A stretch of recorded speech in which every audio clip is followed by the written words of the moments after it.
Bonjour, je suis Clip et j'ai pas d'intro. Avant toute chose, je m'excuse parce qu'il y a un énorme trou dans mon t-shirt, donc si ça atteint votre pudeur, eh ben j'en ai rien à foutre. Vous savez ce qui est cool? L'handisport.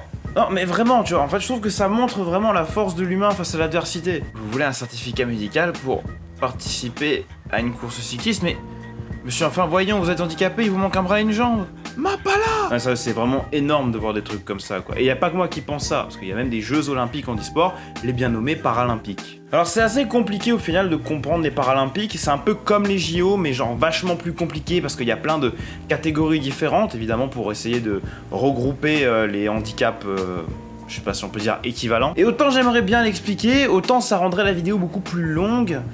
Et surtout, j'ai pas compris la moitié. Et vous le savez aussi, qui dit sport dit compétition, et donc les gens sont là pour gagner. Et il y a des gens qui veulent gagner par n'importe quel moyen. Et ça va jusqu'à tricher. Sanctionner le dopage, c'est déjà quelque chose de pas facile dans le sport en général, on va dire. Il y a des masses de mecs qui passent au travers, d'autres non, et il y en a même qui réussissent à faire les deux.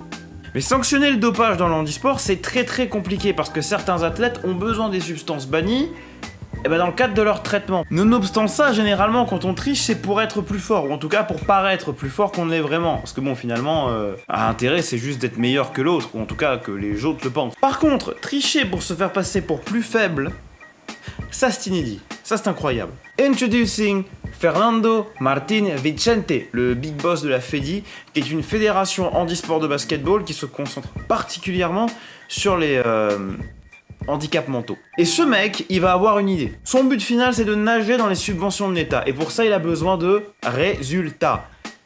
Du coup, il va rajouter des joueurs, il va ramener des nouveaux talents. Mais le mec va pas te ramener des talents à la Airbud, tu vois, non. Il va te ramener des mecs valides. Mais c'est du putain de génie. Mais Fernando, c'est un mec qui a sûrement pas beaucoup triché dans sa vie. Quand t'es dans la merde au Monopoly, t'essayes de bicrave discrètement un billet de 100, peut-être de prendre un billet de 50 en soum-soum en faisant genre tu vas boire de l'eau, mais tu vas pas piquer je sais pas moi 500 balles. Mais Nando, il a volé la banque, les murs, les tapis et même les vigiles, il s'en bat les couilles. Parce qu'il a pas mis 2 joueurs valides dans son équipe, il a pas mis 3 joueurs valides dans son équipe. Non, sur les 12 joueurs de son équipe, il y en avait 10 qui étaient valides. Bon du coup, logiquement, ils ont baisé le game en gagnant la finale avec genre 20 points d'avance. À tel point qu'apparemment, le coach leur a dit « calmez-vous, sinon ils vont vite se rendre compte qu'il y a baleine sous gravier. » Putain, ça se dit anguille sous roche. Tu n'appartiens pas à cette réalité, fous le camp. Bon, les mecs ont gagné, aucun souci, tout le monde rentre à la maison, mais les Paralympiques, comme la plupart des compétitions sportives de haut niveau, restent très médiatisés. Et du coup, les médaillés se retrouvent photographiés et placardés sur des unes, etc.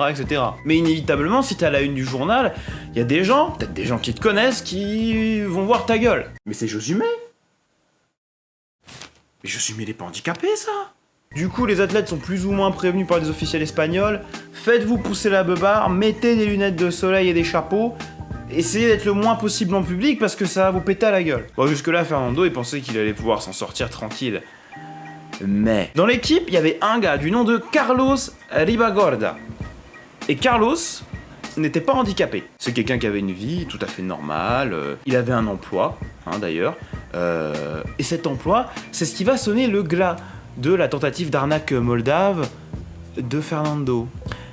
Parce que Carlos, il était journaliste. Et donc Carlos va nous pondre un bon petit paplard, et 2 semaines plus tard, get fucked, l'équipe est disqualifiée, ce qui donne à la Russie la médaille d'or. Alors l'IPC, qui est genre le gros comité en charge de tout ce bordel, va se rendre compte que c'est très compliqué de mettre en place une surveillance des athlètes en déficience mentale.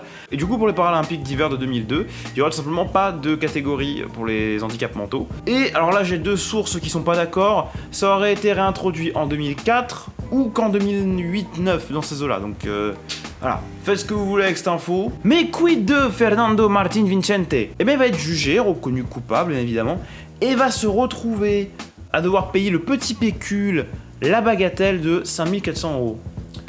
Ce qui est beaucoup trop peu. Mais il a aussi dû rembourser tout l'argent des sponsors, soit 150 000 €. Alors j'aimerais dire que c'est la seule et unique fois qu'il y a eu un truc comme ça, mais pas du tout. Récemment, on a eu encore un scandale avec une athlète australienne, si je dis pas de conneries, qui aurait fake donc un handicap qui lui serait moteur, pour absolument écraser la concurrence en cyclisme sur piste. Voilà, un truc de plus à déballer pour un dîner mondain. Ne remerciez pas, hein, abonnez-vous plutôt, c'est moins cher que gratuit, hein, vous êtes que 32.